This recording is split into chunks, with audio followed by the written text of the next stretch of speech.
안녕하세요. 하루 필수 말씀 충전 하필 큐티 주종환입니다. 오늘 함께 나눌 하나님 말씀은 잠언 23장 1절에서 14절까지 말씀입니다. 네가 높은 사람과 함께 앉아 음식을 먹게 되거든 너의 앞에 누가 앉았는지를 잘 살펴라. 식욕이 마구 동하거든 목에 칼을 대고서라도 억제해라. 그가 차린 맛난 음식에 욕심을 내지 마라. 그것은 너를 꾀려는 음식이다 라고 이야기를 하고 있습니다.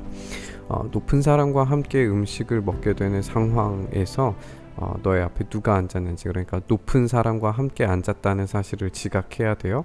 그리고 이 식욕이 동하게 되었을 때에 목에 칼을 대고서라도 억제하라고 그렇게 이야기를 하고 있습니다. 그러니까 지금 높은 사람 앞에서 자기의 식욕에 따라서 절제함 없이 마구잡이로 음식을 취하게 되면 식욕으로 말미암아서 이 사람이 누구인지 판단하게 될 거예요. 높은 사람이 자신을 식욕에 따라서 판단받게 될 때에 내 자신의 삶을 이제 평가받게 되니까 그것을 식욕이 동하더라도 목에 칼을 대고서라도 억제해라 라고 그렇게 생활의 습관을 판단하게 되는 이런 모습을 우리가 볼 수 있게 됩니다. 우리가 이것을 그냥 단지 식욕이 동했을 때 높은 사람 앞에서 절제해야 되는 어떤 절제의 말씀으로 읽을 수도 있겠지만, 우리가 함께 살펴보는 것처럼 하나님께서 우리의 삶에 하나님의 창조 원리에 따라서 살게 될 때에 이 삶의 모습 자체가 풍요로워지는 어떤 그런 구조를 우리가 계속 살펴보고 있었잖아요. 그렇기 때문에 우리가 높은 사람과 함께 음식을 먹게 되었을 때에 이 식욕이 동하더라도 그것을 억제하는 절제의 삶이 이 하나님 나라의 삶의 이 탁월함을 보여주는 수단이 될 거예요. 그러니까 단지 우리가 어떤 식욕과 절제, 식탁, 예절 이런 걸 이야기한다기보다는 삶의 태도를 다른 사람 앞에서 어떻게 보여줄까를 말하는 그런 가르침으로 우리가 보게 됩니다. 우리가 조금 더 확장을 해서 묵상을 해보면 결국 하나님 앞에서 우리가 사는 삶이 무엇인지 생각을 해봤으면 좋겠어요. 하나님께서 우리의 삶을 주목하시고 우리가 그렇게 살아가고 있다면 하나님 앞에서 절제의 삶, 또 하나님 앞에서 살아가는 어떤 행동들, 이런 것들이 어떻게 해야 하는지에 대해서 생각을 하게 될 겁니다. 우리가 절제하지 못하고 우리의 욕구에 따라서 우리의 정욕대로 살아가는 삶을 생각해보고 그것이 너를 꾀려는 음식이다 라고 이렇게 스스로 생각을 하면서 그런 절제의 삶을 우리가 살아야 된다는 말씀으로까지 확장해서 한번 생각을 해봤으면 좋겠습니다. 부자가 되려고 애쓰지 말고 그런 생각을 끊어버릴 슬기를 가져라, 지혜를 가져라 라고 하는 거죠. 우리가 계속 살펴보는 것처럼 하나님께서 지혜를 주셔서 그 지혜의 삶을 살아갔을 때에 하나님께서는 이 나머지 부요한 것들도 채워주실 거예요. 그렇기 때문에 이 부요함 자체, 부자 자체에 욕심을 내는 게 아니라 지혜로운 삶을 하나님께서 주시는 그 지혜의 삶을 살아가라고 그렇게 이야기를 하고 있습니다. 그렇게 지혜를 추구하면서 하나님께서 주신 그 창조 원리에 따라 살아가려고 했을 때에 그런 생각을 끊어버릴 부요함 자체에 관심을 갖게 되는 그런 관심을 끊었을 때에 나머지 것들은 하나님께서 알아서 주실 거예요. 한순간에 없어질 재물을 주목하지 말고 재물은 날개를 달고 독수리처럼 하늘로 날아가 버린다는 것을 기억하라라고 그렇게 이야기를 하고 있어요. 우리가 이 땅에서 쌓아두는 재물은 좀이 먹고 도둑도 드는 그런 사라져버릴 것이지만, 우리가 천국에 쌓아두는 재물은 하나님의 지혜에 따라 살아가는 그 삶은 해나 좀이나 동록이나 도둑이 들지 않는 그런 것이라고 예수님께서 말씀하셨던 사실들을 우리가 함께 생각해 보셨으면 좋겠습니다. 너는 인색한 사람의 상에서 먹지 말고 그가 즐기는 맛난 음식을 탐내지 마라. 무릇 그 마음의 생각이 어떠하면 그의 사람됨도 그러하니 그가 말로는 먹고 마셔라 라고 해도 그 속마음은 너를 떠나 있다. 내가 조금 먹은 것조차 토하겠고 너의 아첨도 헛된 대로 돌아갈 것이다 라고 이렇게 이야기를 하고 있어요.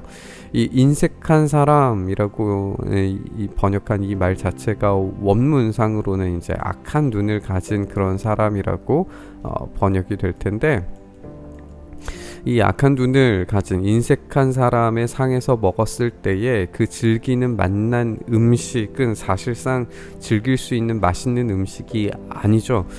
그 마음의 생각이 어떠하면 그 사람의 됨도 그러하기 때문에 이 먹고 마셔라 해도 속마음이 떠나 있다. 그러니까 겉으로는 먹고 마셔라라고 그렇게 제공하는 것처럼 보여도 속마음은 너의 그 먹고 마시는 것들을 계산하라고 그렇게 생각을 하고 있다는 거죠.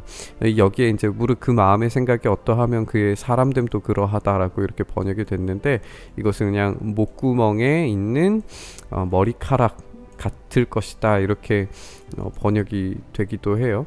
그러니까 목구멍에 머리카락이 있는 것처럼 그 마음 속에 이 먹고 마셔야 되는 이 음식 자체가 목구멍에 걸려서 이 구토를 유발하게 되는 그런 음식이라고 하는 거죠. 그렇게 이 아첨도 헛된 대로 돌아가게 되는 그런 보기에는 좋은 즐기고 맛난 음식인 것처럼 보여도 결국에 목구멍 속에서 그 마음의 생각, 그 사람됨, 이런 것들로 말미암아서 먹고 마셔라라고 제공하는 그 음식조차도 결국에 인색한 것, 악한 눈이 보고 있는 주목하는 것일 뿐만 아니라 이미 너를 떠나 있는 그런 거라는 거예요. 그러니까 어떤 우리의 정욕에, 우리의 육체의 욕구에 좋을 것처럼 느껴지는 그 모든 것들 가운데에서 평가를 해보라고 하는 거죠. 우리가 정말 하나님께서 원하시고 요구하시는 그런 삶을 살아갈 것인가, 아니면은 우리의 욕구와 욕망에 절제되지 않는 삶을 살 것인가, 이런 이야기입니다. 우리가 1절에서 3절 말씀처럼 우리가 하나님 앞에서 살아가는 것과 인색한 사람, 악의 눈 앞에서 살아가는 것과는 전혀 다른 결과물을 우리가 맞이하게 될 겁니다. 그러니까 우리는 이 하나님 앞에서의 삶에 대해서 생각하고 또 그런 삶을 살아야 하겠습니다. 미련한 사람의 귀에는 아무 말도 하지 말아라. 그가 너의 슬기로운 말을 업신 여길 것이기 때문이다. 옛날에 세워놓은 밭 경계표를 옮기지 말고 고아들의 밭을 침범하지 말아라.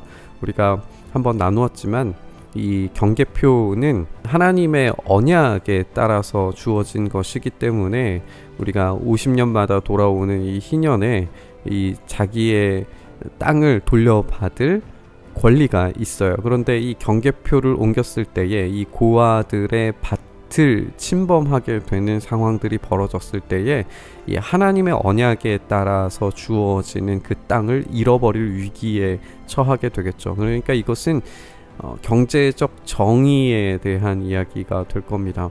이런 경제적 정의에 따라서 하나님께서 부여하신 그 땅을 하나님의 자녀들이 합당하게 다시 되찾을 수 있는 권리를 제공해야 됩니다.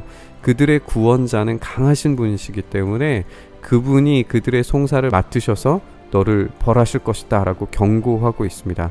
그러니까 이 하나님께서 고아들의, 어려운 자들의 법적 대리인이 되셔서 그 송사를 맡으셔서 이 경계표를 움직이는, 경제적 정의를 실현하지 않고 착취하는 자들을 심판하시리라고 하는 것을 이야기를 하고 있습니다. 우리가 이렇게 하나님이 보시지 않는다고 생각해서 자기 마음대로 경계표를 옮기고 자기의 욕구대로, 욕망대로 살아가는 삶에 하나님께서 벌하시리라고 하는 이야기를 우리가 읽게 됩니다. 이런 훈계를 너의 마음속에 간직을 하고 지식이 담긴 말씀에 너의 귀를 기울여라 라고 이야기를 하면서, 이 아이 꾸짖는 것에 삼가지 마라. 매질한다고 해서 죽지 않는다. 그에게 매질하는 것이 오히려 그의 목숨을 수월해서 구하는 일이다 라고 이렇게 이야기를 하고 있어요. 매질을 한다고 해서 죽지는 않는다, 이 말이 이제 체벌이 어떤 강도에 의해서 지금 이루어지고 있는지도 한번 생각해 봤으면 좋겠어요. 단지 우리가 때리지 마라, 체벌하지 마라, 이런 이야기도 아니고, 그렇다고 해서 체벌을 하는 데 있어서 정말 이 아이에게 신체적인 위해가 가해질 정도의 체벌을 하라고 가르치는 것도 아닙니다. 그러니까 이 죽지 않을 정도의 체벌이라고, 매질이라고 하는 것이 그러면 어떤 강도일까 생각을 해보면, 이 찰싹 때리는 정도의 그런 매질로 우리가 번역을 할 수가 있거든요. 그러니까 막 감정에 북받쳐서 때리게 되는 어떤 그런 것이 아니라 적절한 규율과, 그리고 이 아이의 영혼을 파괴하지 않는 정도의 그런 체벌이라고 하는 것을 우리가 알게 돼요.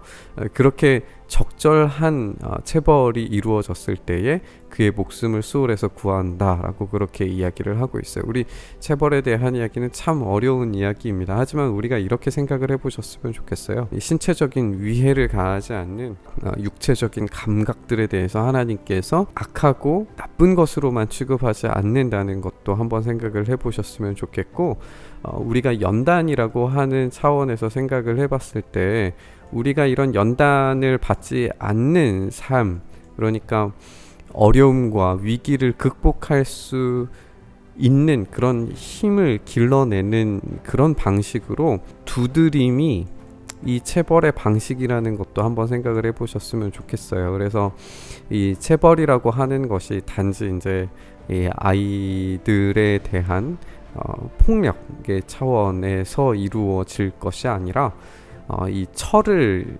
재련하고 연단하는 과정 가운데에서 망치가 두드려지는 어떤 그런 과정으로 이 생각을 해야 됩니다. 그렇기 때문에 너무 파괴적인 어떤 불길과, 그리고 재련의 과정을 겪게 되면 철이 부러지고 상하게 되는 것처럼 이 적절한 온도와, 그리고 적절한 재련의 과정들이 이루어지는 것이 성경이 이야기하고 있는, 잠언이 이야기하고 있는 체벌이라고 하는 것을 한번 생각해 보셨으면 좋겠어요.